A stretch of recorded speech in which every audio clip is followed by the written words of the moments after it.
بسم اللہ الرحمن الرحیم۔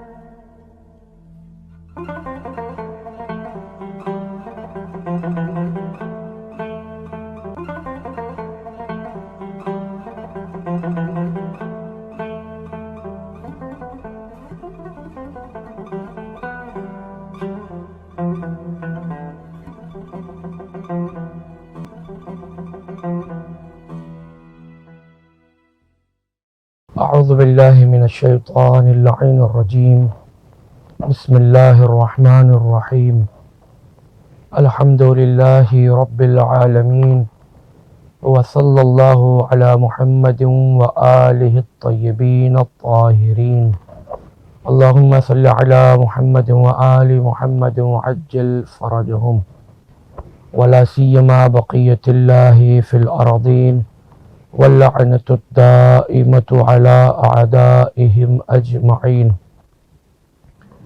أما بعد فقد قال رسول الله صلى الله عليه وآله: بسم الله الرحمن الرحيم، من مات ولم يعرف إمام زمانه مات ميتة جاهلية.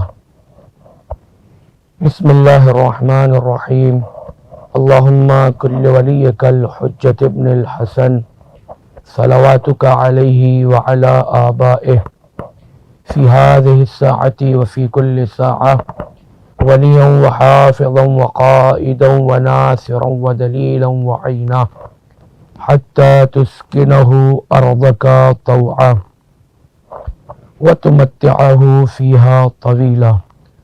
اللهم صل على محمد وآل محمد وعجل فرجهم. ناظرین کرام، السلام علیکم ورحمۃ اللہ وبرکاتہ۔ ہم آپ کا اپنے اس پروگرام معرفت امام زمانہ عجل اللہ تعالی فرجہ الشریف اور ماہ رمضان میں خیر مقدم کرتے ہیں، اور یہ ہمارے اس سلسلے کی 14ویں قسط ہے، جس میں ہم انشاءاللہ دعائے افتتاح کے سلسلے سے گفتگو کریں گے، جیسا کہ ہم نے 13ویں قسط میں بیان کیا اور اس کا کچھ سلسلہ گزر گیا۔ اس میں عرض کیا کہ اس دعائے افتتاح کے 3 حصے ہیں۔ پہلے حصے میں حمد و ثنا و تمجید و تقدیس پروردگار، دوسرے حصے میں محمد و آل محمد علیہ وعلیہم الصلاۃ والسلام پا درود و صلوات و سلام ہے، اور جب ان کا نام آئے بہت بہتر اور افضل یہ ہے کہ صلوات پڑھا جائے۔ تیسرا حصہ جو کہ ہمارے اور آپ کے زمانے کے امام عجل اللہ تعالی فرجہ شریف سے مرتبط ہے، اور جس میں کچھ جملوں کی تلاوت کی گئی، اور ہماری گفتگو اس حصے تک پہنچی تھی کہ بار الہا وہ دین جو تیری نظر میں درست ہے، جو تیرا بنایا ہوا دین ہے، جس سے تو راضی ہے، اس دین کو امام علیہ الصلوۃ والسلام کے لیے، اس سے قیام کرنے کے لیے ان کی مشکلات کو، مراحل کو آسان فرما، تمکین فرما امام علیہ الصلوۃ والسلام کے لیے۔ یہاں تک گفتگو ہوئی ابدل ہو من بعد خوف ہی امنا، اور خوف کے بعد امن و امان میں بدل دے۔ خوف بہرحال یہ ظاہری خوف ہے، اہل بیت اطہار علیہ الصلوۃ والسلام کی قدرت اور ان کی طاقت، اس سے کوئی بھی شخص دوست ہو یا دشمن انکار نہیں کر سکتا۔ واقعات تاریخ میں کثرت سے بھرے پڑے ہوئے، اپنوں نے اور غیروں نے سبھی نے نقل کیا اور اعتراف کیا کہ اہل بیت اطہار علیہ الصلوۃ والسلام کی قدرت فقط انسانوں کے اوپر نہیں ہے، یہ انسانوں کے بدنوں کے اوپر نہیں ہے، ان کے جسموں کے اوپر نہیں ہے، بلکہ یہ وہ ہیں جو انسان کے دلوں پر بھی حکومت کرتے ہیں، حیوانات پر بھی ان کا حکم چلتا ہے، چرند پرند اور جمادات، وہ پتھر جن کے یہاں ظاہراً کسی قسم کا احساس اور شعور نہیں ہوتا ہے، ان کے اوپر بھی اہل بیت اطہار علیہم الصلاۃ والسلام کی اطاعت واجب اور لازم اور ضروری ہے، اس لیے کہ کائنات کی ہر شے، جیسا کہ امام علی نقی علیہ الصلاۃ والسلام نے تعلیم فرمایا زیارت جامع کبیرہ میں، وَظَلَّ كُلُّ شَيْءٍ لَكُمْ، کہ اہل بیت عصمت و طہارت ہر شے جسے بھی پروردگار عالم نے بنایا ہے، جسے بھی شے کہا جا سکتا ہے، ہر شے اہل بیت اطہار علیہ الصلاۃ والسلام کے نزدیک آپ کے لیے، آپ کی خدمت میں، آپ کی بارگاہ میں خاضعانہ طریقے سے حاضر ہے، موجود ہے، اس کے اوپر آپ کی اطاعت لازم ہے۔ تبھی ہم نے دیکھا کہ جب انہوں نے چاہا تو سورج کو بھی پلٹنا پڑا، چاند کے ٹکڑے بھی ہوئے، ستاروں کو بھی آنا پڑا، سنگریزوں کو کلمہ بھی پڑھنا پڑا، حتیٰ کہ حیوانات کو بھی ان کے اشارے کے اوپر چلنا پڑا۔ تو یوں تو بہت ہی واضح سی چیز ہے کہ اہل بیت اطہار علیہ الصلوۃ والسلام کی قدرت کیا ہے۔ جس امن و امان کی بات دعائے افتتاح میں ہو رہی کہ بار الہا میرے امام زمانہ عجل اللہ تعالیٰ فرجہ شریف کے خوف کو امن میں بدل دے۔ اب اس مختصر سی تمہید کے بعد یہ واضح بھی ہو جاتا ہے کہ امام علیہ الصلوۃ والسلام کا خوف کون سا ہے، کیونکہ خوف کے لیے قرآن مجید کی آیتیں بھی موجود ہیں اور اہل بیت اطہار علیہ الصلوۃ والسلام کی روایات بھی بہت کثرت سے موجود ہیں، جیسا کہ انشاءاللہ بعد میں تفصیل کے ساتھ عرض کیا جائے گا۔ جہاں راویوں نے سوال کیا کہ مولا حکمت غیبت کیا ہے، بعض روات نے سوال کیا کہ مولا امام کی غیبت کی علت کیا ہے، تو امام نے کہا دیکھو غیبت کی علت تو نہیں بتائیں گے، غیبت کی علت تو تمہیں نہیں بتائی جائے گی مگر یہ کہ جب امام علیہ الصلوۃ والسلام کا ظہور ہو جائے، جیسا کہ جناب موسیٰ علی نبینا و آلہ و علیہ السلام کو جناب خضر علیہ السلام کے کارنامے کی، اس کے فلسفہ اور اس کی علت کی خبر نہ ہوئی مگر یہ کہ جناب خضر علیہ السلام نے خود بیان نہ کر دیا ہو، تو جب تک انہوں نے خود نہیں بیان کیا تب تک جناب موسیٰ کے اوپر بھی وہ حکمت پوشیدہ تھی کہ آخر یہ کیا کر رہے ہیں، کسی بچے کو قتل کرے دے رہے ہیں، اچھی خاصی کشتی میں ناؤں میں سوراخ کرے دے رہے ہیں، یہ پورا سلسلہ۔ تو امام نے کہا کہ علت تو نہیں لیکن ہاں حکمت بتائی جا سکتی ہے۔ اس میں بہت سی جگہوں پر بیان کیا کہ امام نے گلو مبارک کی طرف اشارہ کیا، امام نے شکم کی طرف اشارہ کیا، یعنی خلاصہ یہ تھا کہ امام علیہ الصلوۃ والسلام لوگوں کی نظروں سے اوجھل اس واسطے ہیں کہ انہیں جان کا خطرہ ہے، خوف ہے، اسے ظاہری الفاظ میں کہا جائے تو ایک بہت بڑا سوال پیدا ہو سکتا ہے کہ امام کو کس بات کا خوف، امام کو کس بات کا ڈر، جب امام کے چاہنے والوں کو ڈر نہیں ہوتا۔ اب آپ یہ سوچئے کہ وہ ساحر اور جادوگر جو پوری طریقے سے فرعون پرست تھے، فرعون کو اپنا خدا جانتے تھے، فرعون کی دولت اور اس کے پیسوں کی لالچ میں فرعون کی دفاع میں جناب موسیٰ علی نبینا و علیہ السلام کے خلاف کھڑے ہو گئے جادو کے لیے کہ آج ہم آپ کو بلند ثابت کریں گے، جناب موسیٰ کو ناکام کریں گے مثلا، نعوذ باللہ۔ وہ کس عقیدے کے ساتھ آئے، کس ماحول میں پلے بڑھے، ساری چیزیں، لیکن ان ساری 99% چیزوں کے بعد 1% جیسے ہی انہوں نے اللہ کے ولی سے سامنا کیا اور ان کے عمل کو دیکھا، یعنی جیسے ہی جناب موسیٰ علیہ السلام نے اپنے عصا کو پھینکا اور وہ عصا اژدہا میں تبدیل ہوا، فوراً انہوں نے کیا کیا؟ اب کسی کہنے کی ضرورت نہیں ہے کہ جناب موسیٰ یہ کہیں کہ ایمان لے آؤ، اللہ کو مان لو، چلو اژدہا تو بنا دیا ہے مثلا، اگر اب بھی ایمان لے آئے تو ٹھیک ہے، اگر بچنا چاہے تو، نہیں تو یہ اژدہا تمہیں نگل لے گا، مثلاً کچھ نہیں کہا. تو جیسے انہوں نے اس چیز کو مشاہدہ کیا، ان کے دماغوں کے اوپر جو غبار تھا وہ غبار فوراً صاف ہوئی. فوراً جیسے ہی وہ غبار صاف ہوئی تو انہوں نے کیا کہا کہ ہم جناب موسیٰ اور ہارون کے رب کے اوپر ایمان لے آئے، اور اے فرعون اب مجھے تیرا کوئی خطرہ نہیں ہے، تجھ سے جو کرتے بنے تو کر لے. تو یہ کون کہہ رہا ہے؟ جس نے ولی خدا کو دیکھ لیا، حقیقت توحید اور حقیقت ولایت کو سمجھ لیا، اس کے بعد اتنی قوت آتی ہے. یعنی جناب موسیٰ یہ سارا کارنامہ جو انجام دے رہے ہیں یہ کس بدولت پہ؟ کہ یہ اللہ کا دیا ہوا معجزہ ہے، اللہ کی دی ہوئی قدرت ہے. دوسرا سوال، کیا جناب موسیٰ نے ڈائریکٹ پروردگار سے یہ قوت حاصل کر لی کہ وہ عصا کو پھینکے تو وہ اژدہا بن جائے؟ کہا نہیں. کہا پھر؟ کہا پروردگار عالم بنا وسیلے کے کوئی کام کرنا نہیں چاہتا.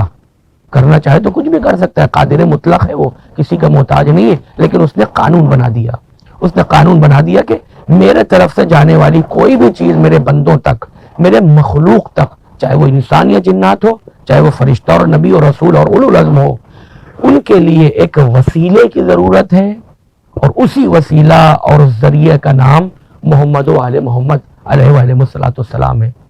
تو جس طریقے، اور پھر بھی جناب موسیٰ کے لیے قرآن یہ کہہ رہا ہے کہ مثلاً عصا کو پھینک تو دیا، اژدہا تو بن گیا، اب دوبارہ جب عصا کی بات ہو رہی کہ اٹھایا جائے تو ذرا سا خوف محسوس کر رہے ہیں.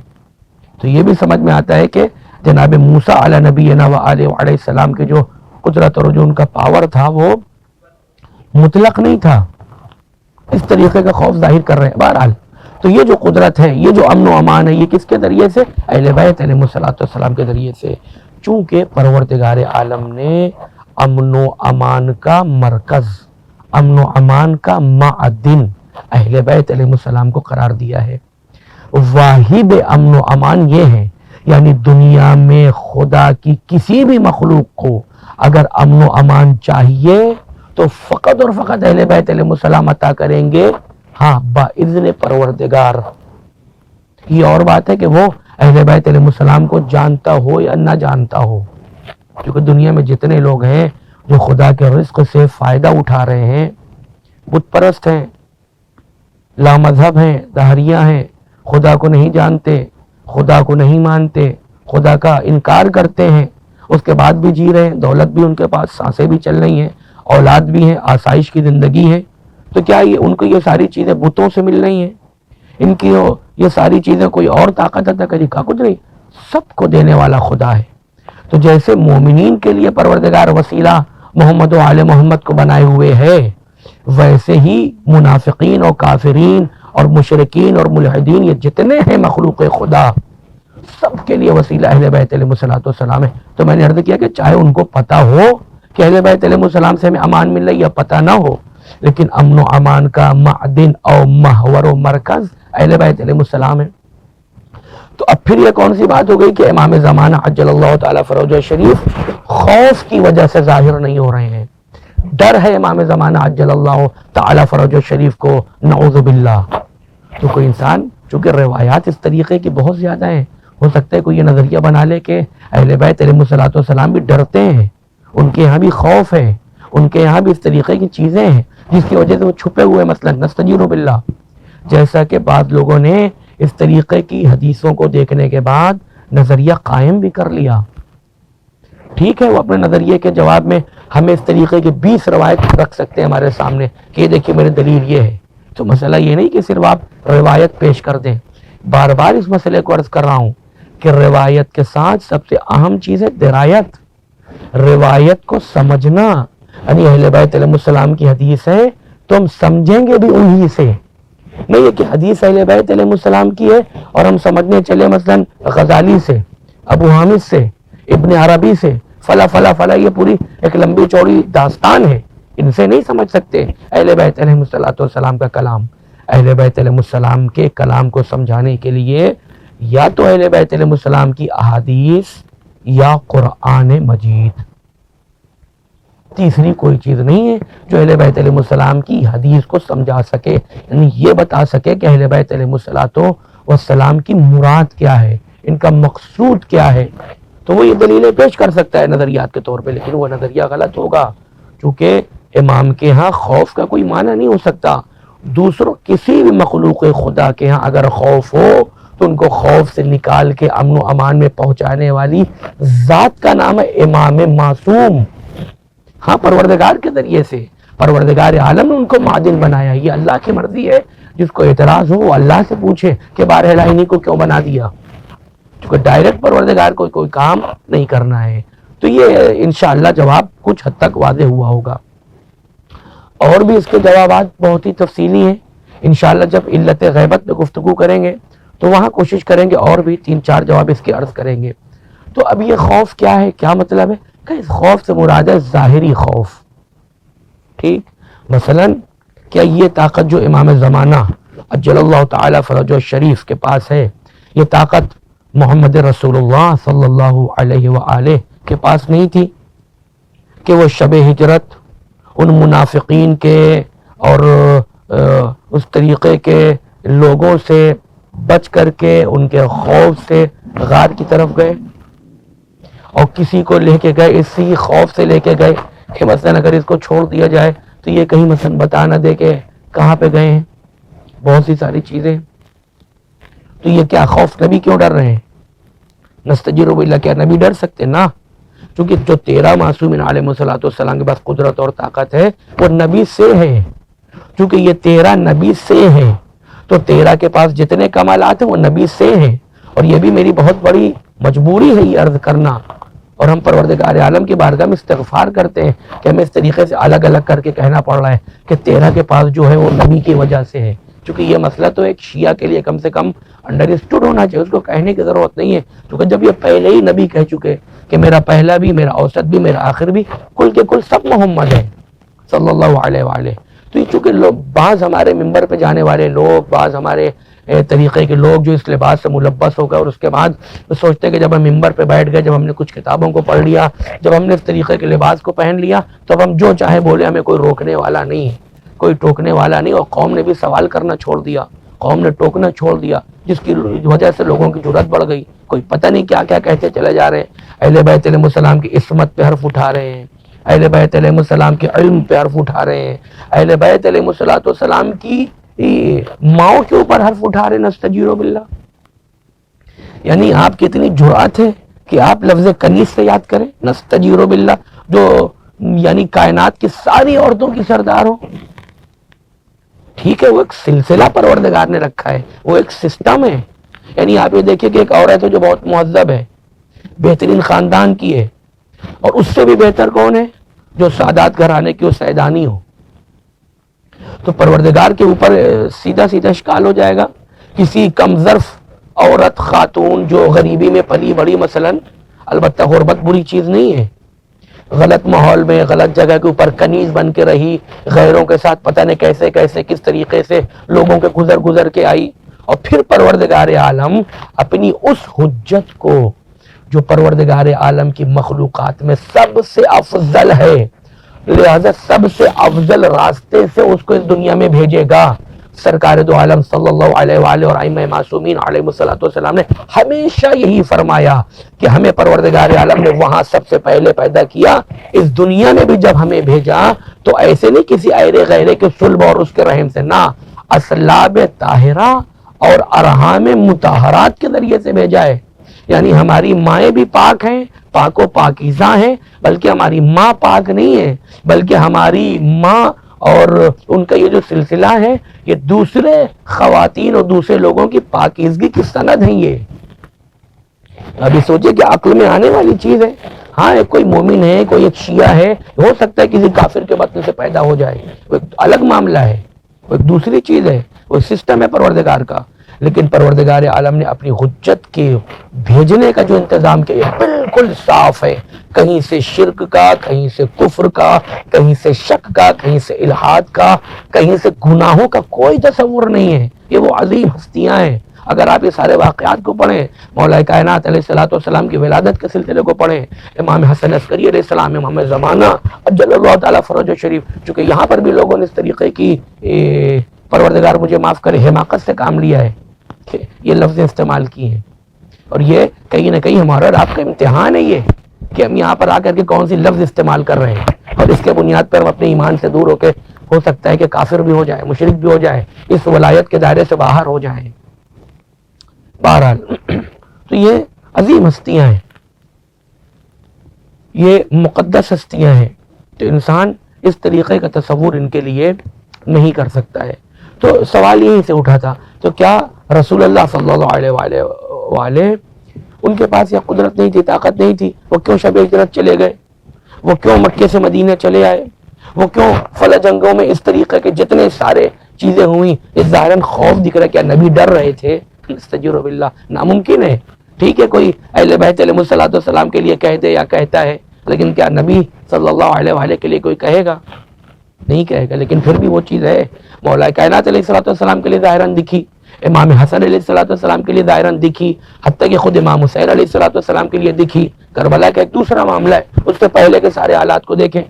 11ویں امام علیہ الصلوۃ والسلام تک یہ جتنا بھی سلسلہ ہے، پہلی حجت سے لے کر کے 13ویں حجت تک تقیہ کا زمانہ ہے۔ ظاہراً ہر زمانے میں کوئی باغی، کوئی طاغی، کوئی طاغوت ہے جس کی ظاہراً جسے کہا جائے کہ تحت سلطنت رہنا پڑ رہا ہے۔ بیعت تو ہمارے معصومین علیہ السلام نے کسی کی نہیں کی، اور بیعت نہیں کر سکتے، نہیں کریں گے، خلاف تصور ہے۔ اگر یہ بیعت کر لیں تو توحید ختم ہو جائے گی، اللہ رہے گا اپنی جگہ کے اوپر۔ نستجر باللہ، میری مراد یہ نہیں کہ اللہ ختم ہو جائے گا، خدا معاف کرے، نستجر باللہ۔ یہ تو توحید سارے مخلوق کے پاس، حتیٰ کہ انبیاء و مرسلین کے پاس بھی توحید کا تصور ختم ہو جائے گا اگر اہل بیت علیہ الصلوۃ والسلام بیعت کر لیں، چونکہ ان کے بیعت کا مطلب ہے توحید ختم، نہیں کر سکتے۔ لیکن ہر زمانے میں ایک حاکم ہے کہ ظاہراً جسے کہا جائے کہ اس کے زیر سلطنت کام کرنا پڑے گا یا رہنا پڑے گا یا ساری چیزوں کو برداشت کرنا پڑے گا۔ لیکن جب امام زمانہ عجل اللہ تعالیٰ فرجہ شریف کا ظہور ہوگا تو کسی کی کوئی بیعت کا کوئی تصور نہ ہوگا، نہ سوال نہ ہوگا، اور کسی قسم کا کوئی خوف اور کوئی تقیہ نہیں ہوگا۔ پھر جو بھی امام سے آ کر کے لڑائی کرے گا، جنگ کرے گا، امام علیہ الصلوۃ والسلام دفاعی جنگ کریں گے۔ بہت سے لوگ یہ کہتے ہیں کہ یہ کس امام کے بارے میں آپ بتا رہے ہیں جو آئے گا تو زمین کو خون سے بھر دے گا اور لوگوں کے پیروں کے برابر اور گھٹنوں کے برابر خون بھرا رہے گا، پتہ نہیں کیا کیا، یہ کس طریقے کے امام ہے جو اس طریقے سے قتل و غارت گری کرے گا اور قتل مچا دے گا۔ مثلا نستجیر باللہ، امام رحمت ہیں، امام رعوف ہیں، ای پروردگار عالم رحمان ہے، رحیم ہے، رعوف ہے، کریم ہے، اپنے بندوں پہ رحم کرتا ہے۔ اسی طریقے سے امام علیہ الصلوۃ والسلام بھی اللہ کے بندوں پہ رحم کرتے ہیں، کیونکہ جو اللہ کا رحم اور اس کا رعوف ہونا ثابت ہو، کیسے ثابت ہوگا؟ 14 معصومین کے ذریعے سے۔ اگر یہ نہ ہو تو کسی کے پاس یہ تصور ہی نہیں ہے کہ پروردگار عالم رحیم اور کریم اور رعوف کیسے ہے۔ تو یہ کیسے ہو سکتا ہے کہ امام آئے تو تلوار لے کے سب کو مارنا شروع کر دیں؟ ہاں، لیکن ایک سلسلہ رہے گا، کوئی آدمی آ کر کے ہم کو مار رہا ہے، ہم سے جنگ کر رہا ہے، لڑائی ہو رہی ہے، پورا سلسلہ ہے اس کا، تو بہرحال دفاعی جنگ تو ہوگی۔ پھر جو لوگ آئیں گے امام سے لڑیں گے، امام کو ختم کرنے کی کوشش کریں گے، دنیا میں جور پھیلانے کی کوشش کریں گے، ظلم پھیلانے کی کوشش کریں گے، لوگوں کی عزت کو پامال کریں گے، آبرو ریزی ہوگی، مال و اسباب کو جھوٹا چھینا جائے گا، جیسا کہ آج کے زمانے میں ہے، سب لوٹا جا رہا ہے، سب برباد کیا جا رہا ہے، نہ حکومت کا اعتبار ہے، نہ ریاست کا اعتبار ہے، نہ کرسی کا اعتبار ہے۔ جن لوگوں کو امین بنا دیا وہی خائن ہیں، وہی چور ہیں، وہی ڈاکو ہیں۔ مثلا چاہے دنیا کا معاملہ ہو، چاہے دین کا معاملہ ہو، ہر آدمی چاہ تو رہا ہے ہمیں عدل چاہیے، ہمیں انصاف چاہیے، لیکن تڑپ ہر انسان کی ہے، تمنا ہر جگہ ہے، لیکن یہ متحقق کب ہوگی؟ جب سرکار حجت عجل اللہ تعالیٰ فرجہ شریف کا ظہور ہوگا، اس وقت عدل و انصاف ہوگا، اس وقت اس طریقے کے خائن اور اس طریقے کے چور ڈاکو، لوگوں کو برباد کرنے والے، پریشان کرنے والے، ان کے خون سے یہ زمین جسے کہا جائے کہ رنگین ہو جائے گی، ان کا خون بہے گا جو حق کے خلاف جنگ کریں گے، چاہے وہ خائن اور وہ چور اور ڈاکو اور وہ غلط لوگ دنیا کے ہوں، چاہے وہ لوگ دین کے ہوں۔ امام کے لیے فرق نہیں کرتا کہ ہم اگر امام کے لیے مجلس پڑھ رہے ہیں، ممبر پہ بیٹھ کے مجلس پڑھ رہے ہیں، نیچے بیٹھ کے چوری کریں، ممبر پہ بیٹھ کے مجلس پڑھ رہے ہیں، نیچے آ کر کے خیانت کریں، ممبر پہ بیٹھ کے بتا رہے ہیں کہ خمس دو، نیچے بیٹھ کے خمس لوٹیں، نستجیر باللہ، نستجیر باللہ۔ نستجیر باللہ. تو یہ جو ساری چیزیں، تو یہ جو پورا سلسلہ ہے، تو خوف وہاں بھی تھا، خوف یہ تو کیا ظاہری خوف ہے، چونکہ رسول اللہ صلی اللہ علیہ وآلہ کے پاس سارا قدرت، پوری قدرت ہے، امن و امان کا مرکز محور معدن ہے، اس کے بعد بھی رسول اللہ صلی اللہ علیہ وآلہ کو شہید کر دیا. وفات نہیں ہے سرکار کی، شہادت ہے. انشاءاللہ الگ سے جب پروگرام ہوگا اس میں ہم اس چیز کو واضح کرنے کی کوشش کریں گے. اور برادران اہل سنت کی کتابوں میں بھی باقاعدہ سارے ریفرنسز اور دلائل موجود ہیں کہ رسول اللہ صلی اللہ علیہ وآلہ کو شہید کیا ہے. ہماری کتابوں میں موجود ہے، باقاعدہ ڈیبیٹس اور مناظرے موجود ہیں. ہاں ٹھیک ہے، سوشل میڈیا کی زبان ہوتی، بہت سی مجبوریاں ہوتی ہیں جس کی بنیاد پر انسان بہت سی باتوں کو نہیں کہہ پاتا ہے. شہادت ہے. مولا کائنات علیہ السلام کو شہید کر دیا کہ ان کے پاس طاقت نہیں تھی. جناب فاطمہ الزہرا سلام اللہ علیہا جو کہ حجاب اللہ ہیں، جو حجت علی حجج اللہ ہیں، اللہ کی حجت اللہ کی حجتوں کے اوپر ہیں. امام فرما رہے ہیں جن کے پاس اتنی قدرت ہے کہ اتنی اوقات اور اتنی طاقت و قدرت کسی کے پاس ہے کہ وہ دروازے پہ آگ لگا دے اور جلتا ہوا دروازہ شہزادی سلام اللہ علیہ کے اوپر گرا دے، در و دیوار کے درمیان پیس دے، یا در و زمین کے درمیان ان کو پیس دے، اس طریقے سے دروازے کو گرائے کہ پسلیاں کی ہڈی توڑ دی جائے. تو یہ سب صبر کر رہے ہیں کس کے لیے؟ خدا کے لیے. تو سارے اماموں کو شہید کر دیا. اسی طریقے سے جو سلسلہ جاری تھا کہ یہ 12ویں حجت کو بھی عجل اللہ تعالیٰ فرج شریف 12ویں امام علیہ الصلوۃ والسلام کو بھی شہید کرنے کی پوری کوشش میں تھے. انہوں نے خواتین کی، حوامل کی، باردار پریگننٹ جو خواتین تھیں ان کے شکم کو چاک کر رہے تھے، ڈھونڈ رہے تھے، تلاش میں تھے. کتنی مجبوریاں تھیں امام حسن عسکری علیہ الصلوۃ والسلام کے سامنے کہ آپ یہ سوچئے کہ ایک شخص ہے جو اپنی بیوی اور اپنے بچوں سے دور رہ کر کے زندگی گزار رہا ہے. کتنی مظلومانہ زندگی ہے. تو یہ سارا خوف یہ ظاہری خوف ہے، نہیں ہے کہ کوئی سوچے کہ میرا امام ڈرتا ہے، چونکہ بہت سے لوگوں کے نظیر ہے اور بالکل یہ امام کی صفت ہے، خائفا مترقبہ، خائفا مترقبہ. حدیث میں قرآن مجید کی آیت میں جیسا جناب موسیٰ خائف اور مترقب تھے ویسے ہمارے زمانے کے امام بھی ڈرے ہوئے، نستجیر باللہ. لیکن وہ کیا کیفیت ہے وہ ہم نے آپ کے سامنے بیان کرنے کی کوشش کی. تو امام فرماتے ابدل ہو من بعد خوف ہی امنا. بار الہ امام علیہ الصلوۃ والسلام کے خوف کے زمانے کو امن و امان میں تبدیل کر دے، یعنی اس غیبت کے زمانے کو امام کے حضور، امام کے مشاہدہ کا زمانہ اور امام کا ظہور کا زمانہ قرار دے دے کہ تیری اس حجت کا ظہور ہو. اور بار الہ تجھ سے دعا ہے کہ ہم اس زمانے میں رہیں اپنے امام علیہ الصلوۃ والسلام کے ساتھ، اور اگر ہم مر بھی جائیں تو خدایا ہمیں ہماری قبروں سے اس وقت امام علیہ الصلوۃ والسلام کی نصرت کے لیے، یعنی ہمیں اپنی نصرت کے لیے، اپنے دین کے نصرت کے لیے، بار الہ میری نصرت کے لیے اس وقت ہمیں ہماری قبروں سے نکالنا، جیسا کہ دعائے عہد میں اور دیگر دعاؤں میں موجود ہیں. انشاءاللہ بعد میں تفصیل سے عرض کیا جائے گا. ہمارا وقت ختم ہوتا ہے، ہم آپ حضرات سے اجازت چاہتے ہیں. والسلام علیکم ورحمۃ اللہ وبرکاتہ.